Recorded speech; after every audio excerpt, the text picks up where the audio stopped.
जोहार नमस्कार। देख रहे हैं आप द भारत मित्र। आपके साथ मैं आरती सिंह और मेरे साथ हैं देवेंद्र भैया। देखिए ऐसा है कि याद नहीं आ रहा, मैं काउंट नहीं कर पा रही हूँ कितने टैक्स हम भरते हैं। आपको याद आ रहा है क्या भैया, क्या क्या टैक्स भरते हैं आप? जरा काउंट करिए तो। Income tax, sale tax. मैं इनकम टैक्स नहीं भरती, इतने पैसे नहीं मिलते मुझे। आगे बोलिए। होल्डिंग टैक्स और भी तमाम तरह के बहुत सारे टैक्स। पानी टैक्स, बिजली tax, road tax, insurance. Road tax अभी आए आप मुद्दे पर। हम रोड टैक्स भरते हैं। रोड टैक्स के अलावा हम टोल टैक्स भी भरते हैं। टैक्स भी भरते हैं ना।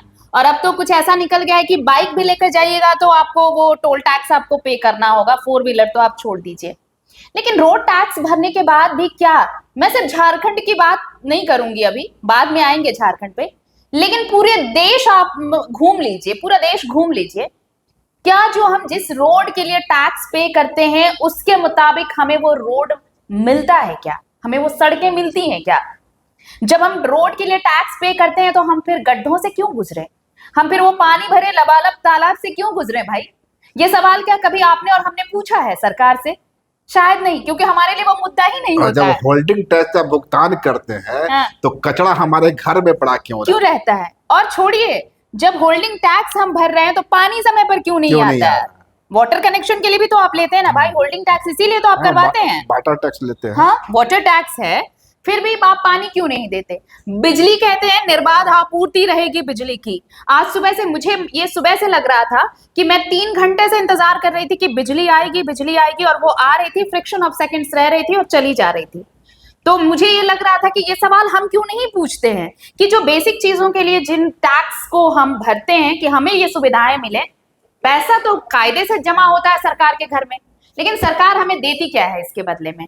टूटी फूटी सड़कें, पानी के लिए आप तकते रहिए, बिजली के लिए आप तरसते रहिए, यही सब होता है। और जो पानी आती है नगर निगम की ना, पीने की पानी नहीं आती। हाँ, अब आप झारखंड आइए, लौट आइए, झारखंड में लौट आइए, नगर निगम का किस्सा सुनिए। नगर निगम का किस्सा ये है कि पानी टैक्स, जो वाटर टैक्स जिसे कहते हैं, वो लेता तो है, लेकिन पानी कितना आता है और कैसा पानी आता है, अगर एक सर्वे करा लीजिएगा तो आपको वास्तविकता समझ में आ जाएगी। दूसरी चीज, सड़कें, साफ सफाई, सब कुछ है, टैक्स देते हैं ना हम, लेकिन इतना टैक्स देने के बाद भी आपके पॉकेट में पैसा बचा है, और वो पैसा कैसे निकालेगा निगम? तो अब उसकी भी तैयारी हो गई है। तैयारी कैसे हुई है देवेंद्र भैया बताएंगे। भैया, इतना टैक्स देने के बाद भी हम एक और टैक्स देने वाले हैं। हाँ, एक नई टैक्स अधिनियम हम चाहेंगे कि उसे बिल्कुल। हाँ, ये पढ़ के मुझे बताना चाहिए अपने दर्शकों को, लेकिन आप तब तक बताइए कि ये एक्चुअली है क्या ना आरती की सरकार की एक प्लानिंग है, एक अधिसूचना जारी हुई है जो वेबसाइट पे अभी डाला जाएगा। प्रस्ताव है, 1 महीने तक वह पब्लिक डोमेन में रहेगा और लोग उस पर अपनी अपनी राय देंगे। प्लानिंग सरकार की यह है कि जो शहर में जो कमर्शियल गाड़ियां चलती है, अब उस पर अलग से एक टैक्स लगा दिया जाए। पहले तो टैक्स लगा हुआ है, अब अलग से कमर्शियल गाड़ियों पर टैक्स लगाया जाए। वो कमर्शियल गाड़ियां जिस भी गली मोहल्ले से गुजरती है उसकी मुझे आसान शब्दों में सुनाई, मैं ना मतलब वो क्लमजी वर्ड, जो क्लिष्ट शब्द जिसे होते हैं, मैं समझ नहीं पाती। मुझे ये बताइए कि अगर मेरे पास कोई कमर्शियल गाड़ी है, जब मैं कमर्शियली कोई गाड़ी इस्तेमाल करना चाहती हूँ, माल वाहन, तो मैं तो वहां पर ऑलरेडी मैं टैक्स पे कर रही हूँ उसके लिए। उसके तो टैक्स, आप सामान खरीदते हैं तो उसी में पे होता है ना। उसके बाद और जिस गाड़ी जो पेट्रोल से चलती है उस पर भी आप टैक्स दे रहे हैं, है ना। जिस रोड पे आ रहे हैं उसके लिए टैक्स भर रहे हैं। अब जो है कि वो जो गाड़ी है उस पर भी स्पेसिफिक टैक्स लगा दिया गया, और शायद ये करने वाला झारखंड का अजूबा राज। अब अजूबे राज की अजूबी दास्तां भी सुन लीजिए। अजब राज्य की गजब दास्तां। ये अब मैं बताती हूँ, ये जो नोटिफिकेशन आया है वो है क्या, अभी सर्वसाधारण को सूचित किया गया है। नहीं, टैक्स तो सर्वसाधारण से ही लिया जाना है ना। ये तो साधारण ही है, सर्वसाधारण लोगों से ही लिया जाना है, इसलिए ये सर्वसाधारण के लिए ये सूचना है भारत मित्र की तरफ से। चाहे गब्बर टैक्स हो, जैसे जीएसटी लगा था तो कहा गया था गब्बर टैक्स है। ये जो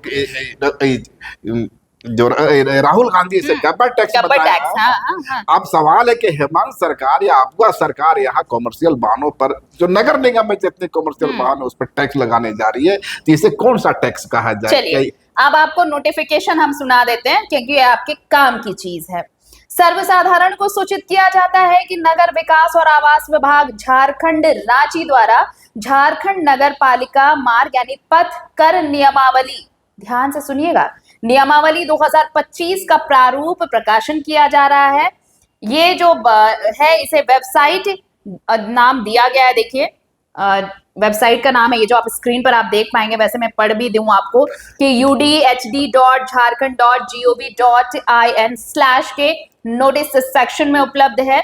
सर्वसाधारण से अनुरोध है कि झारखंड नगर पालिका मार्ग पथ कर नियमावली 2025 का प्रारूप पर आपत्ति, सुझाव, मंतव्य विभागीय ईमेल आईडी है ud.secy@gmail.com, एक और है उस पर उपलब्ध कराया जा सकता है, जिसकी समयावधि विभागीय वेबसाइट पर अपलोड किए जाने की तिथि से 1 माह होगी, यानी 1 महीने तक ये पब्लिक डोमेन में रखा जाएगा। आपत्ति आप जाहिर कर सकते हैं, सुझाव दे सकते हैं और समयावधि पूर्ण होने के पश्चात किसी प्रकार का आपत्ति, सुझाव, मंतव्य मान्य नहीं होगा। और ये भी जान लीजिए कि अब इसमें है क्या। इन नियमों को झारखंड नगर पालिका मार्ग कर नियमावली 2025 कहा जाएगा। इसका विस्तार उन क्षेत्रों में होगा जहां झारखंड नगर पालिका अधिनियम 2011 लागू है। ये अधिसूचना के प्रकाशन की तिथि से प्रभावी होगा। यहाँ से पढ़िए अब इसमें। और हाँ, अब ये सब चीजें हैं, अब इसमें है क्या वो भी आप देख लीजिए। मुझे लगता है कर के लिए सुरक्षित जमा निर्धारण जो है वो निविदा की प्रक्रिया है, निविदा है। नहीं, वो सब निविदा की प्रक्रिया है, हमारे दर्शक उसे जाकर पढ़ सकते हैं। नहीं, ये हमारे ये हम दिखा रहे हैं, आप यहीं पर पढ़ सकते हैं। हमने ये नोटिफिकेशन डाल दिया, बहुत सारी चीजें हैं, ये बहुत लंबी लिस्ट है, आप चाहें तो इसमें जाकर पढ़ सकते हैं। हमारा काम बस ये था कि रेट ऑफ टोल टैक्स वगैरह भी है यहाँ पर, वो देख सकते हैं आप। वो भी बताया गया है इसमें कि कितना, जैसी गाड़ियां होंगी उस हिसाब से आपका टैक्स जितनी बड़ी जेब होगी उसी हिसाब से टैक्स लिया जाएगा। तो हमारी जेब तो है ही नहीं, तो भैया की जेब है तो वहां से पैसे निकलेंगे। खैर, इतना पैसा यहाँ मिलता ही नहीं कि भैया जाकर टैक्स पे करें। बहरहाल भैया, लेकिन ह्यूमर से अलग आप ये सोचिए जरा कि जब जीएसटी, मैं केंद्र को सही नहीं बता रही हूँ कि केंद्र का फैसला सही है, जब जीएसटी का बोझ पड़ा था तब भी जनता ऐसे ही कराह गई थी कि जब सारा ये कहा गया था कि सारे टैक्स को मिलाकर एक टैक्स कर दिया गया है जीएसटी, उसके बावजूद भी हम सारा टैक्स भर रहे थे, सर्विस टैक्स भर रहे हैं, उसके बाद हम टोल टैक्स भर रहे हैं। ये कहा गया था ना कि जीएसटी देने के बाद आप कुछ नहीं अलग देंगे, से कोई टैक्स नहीं। हाँ? उसके बावजूद भी हम सेपरेट टैक्स भरते रहे हैं। लेकिन अब अलग से नगर पालिका ऑलरेडी इतने सारे टैक्स वसूल करती है। अब बेचारे जो छोटे लोग हैं, जो लोअर मिडिल क्लास फैमिली है, मान लीजिए उसने किसी गाड़ी को कमर्शियली खरीदा है अपना गुजर बसर करने के लिए, सारा टैक्स भर रहा है, अब उस गाड़ी के लिए भी वो टैक्स भरे तो उसकी जेब में बचेगा क्या? नहीं, कई बार तो ऐसा होता है ना कि अब गाड़ी तो खरीद लिए, वाहन गाड़ी खरीद लिए, अब इसका यूजेज नहीं हो रहा है, कितने मार्केट में कंपटीशन है, हाँ। अब टैक्स नहीं भरते हैं और तो अचानक से मालूम होता है कि गाड़ी आपकी नीलामी करनी पड़ जाती है। हाँ। इस तरह की स्थितियां कई बार निर्मित हुई है। लेकिन कुल सवाल ये देखिए, जीएसटी के सामने में अब जीएसटी के बीच में संशोधन हुआ, जिसमें जीएसटी का वर्तमान जो मौजूदा स्ट्रक्चर को लागू किया गया था, इसे सबसे ज्यादा सुलभ आसान बताया गया था, और जब उससे जनता त्राहिमाम करने लगी तो अब उसमें कटौती कर दिया गया, उसका उत्सव मनाया जा रहा है। तो सरकारें इस बात का उत्सव है, सरकारें इसी तरह से काम करती है, पहले वो दमन करेगी, शोषण करेगी और उसके बाद थोड़ा सा रिलीफ देगी तो उसको कहेगी उत्सव मनाओ। तो ये केंद्र की सरकार हो, राज्य की सरकार हो, सबकी भूमिका एक होती है। मौजूदा स्थिति यही है कि आपने बहुत ही मैया समान योजना का राशि ले लिया, अब जो है मैया टैक्स की ओर अब बढ़ चुकी। नहीं, इसमें एक चीज हो सकता है क्या भैया, मान लीजिए राज्य सरकार अगर एक जरिया ढूंढ रही है कि पैसे यहां से भी निकाले जा सकते हैं, ऐसी बहुत सारी योजनाएं सरकार चला रही है और राज्य सरकार ये कह रही है कि खजाना खाली पड़ा है, तो खजाने को भरने की कोशिश भी होगी। और सबसे बड़ा जो हमारे पास जो खजाना है, जिसका ज्यादातर हिस्सा मैया सम्मान योजना के लिए जा रहा है, क्या उसकी भरपाई के लिए ये अलग अलग स्कीमें लगाई जा रही हैं, अलग अलग तरह से, कि पैसे यहां से लेकर आओ? वो एक कहावत मुझे याद आती है कि दिन में आप बांटते हैं, क्यों बांटते हैं? आप रात में लूटते हैं और दिन में अमीरों को और दिन में गरीबों को बांटते हैं। केंद्र सरकार ने पहले जीएसटी लगाया, आप कराते रहे, पिसते रहे, मरते रहे, त्राहिमाम करते रहे, और अब बिहार चुनाव आया सामने, तो फिर उसमें अचानक से रिलैक्सेशन देकर आपको ये कह दिया गया कि उत्सव मनाइए, जीएसटी कम हो गया है। राजा इतना दयालु हो गया। हाँ, राजा दयालु हो गया। मतलब पहले क्रूर था। और अचानक से राज्य सरकार को क्या समझ में आता है कि मैया सम्मान योजना है, फलाना है, ये है, वो है, सब कुछ है, ठीक है, और अचानक से गली नुक्कड़ चौराहे सब जगह कैमरे लगा दिए जाते हैं, और जैसे तैसे टू व्हीलर जो चला रहे हैं उनको, या फिर किसी को भी सीट बेल्ट नहीं पहना है, आपका बम्पर में ये गड़बड़ी है, आपका नेम प्लेट नहीं है, आपने हेलमेट नहीं लगाया है, और आप चालान काट रहे हैं, जहां तहां काट रहे हैं आप चालान। और अब तो ये कि नया टैक्स ही लगा दिया गया है। तो ये सब कुछ लगता नहीं कि रात में लूटो दिन में बांटो। देखिए, इकोनॉमिकल मैनेजमेंट भी एक चीज होती है, और जब फाइनेंस मिनिस्ट्री जब आपके हाथ में कभी आएगी ना, तब वो है सर दर्द। हाँ, गृहिणी है तो घर का मैनेजमेंट निश्चित रूप से है, पर जब स्टेट का मैनेजमेंट करते हैं तो सरकार को लगता है कि हमारा व्यय जितना हो रहा है उसके ज्यादा में हमको इनकम हो, उस हर तरह की प्लानिंग करती है। पर बड़ा सवाल यह है कि आप रांची नगर निगम का ही उदाहरण ले लीजिए, तो आप बीच में खबर भी आई थी कि जितना टैक्स रांची नगर निगम ने वसूल लिया, उसके बदले में रांची के जो नगरवासी हैं उनको सुविधा क्या प्रदान किया। सुविधा के नाम पर अब नगद है और टैक्स के नाम पर अब अपनी बाजीगरी दिखा रहे। दिल्ली आप एक आदेश दे रहे हैं कि टैक्स वसूलो, टैक्स वसूलो। अरे पूरा उद्देश्य टैक्स वसूलने के लिए ही है कि जो मूलभूत सुविधाएं हैं जनता को मिलेगी। अब देखिए ना, ये जो पूजा का अवसर है, अब चल जाइए रांची के जो पौष इलाके से थोड़ा सा हट करके, क्या गलियों की हालत है। आज भी उसी तरह से गंदगी फैली हुई है दुर्गा पूजा के अवसर। भैया मैंने तो पूरी रांची कवर किया ना, मैं आपको बताती हूँ। जैसे ही पूजा शुरू हुआ पहले दिन से, उसके पहले से ही सरकार का नोटिफिकेशन क्या आया कि गड्ढे नहीं दिखने चाहिए, रास्ते सुगम होने चाहिए, ताकि जो भक्त हैं, श्रद्धालु हैं, वो आराम से आ जा सकें। ये था। बाकी चीजों को छोड़ देते हैं हम, अभी बिजली की बात नहीं करते हैं, बिजली की बात करेंगे हम बाद में। नालियां, जो बड़ी बड़ी नालियां खुली पड़ी हैं, उनको कवर किया जाएगा, ताकि जो भीड़ है, रेला, आपको भी पता है रांची में किस तरह का रेला उमड़ता है, वो भीड़ उन नालियों में हादसे के शिकार ना हो।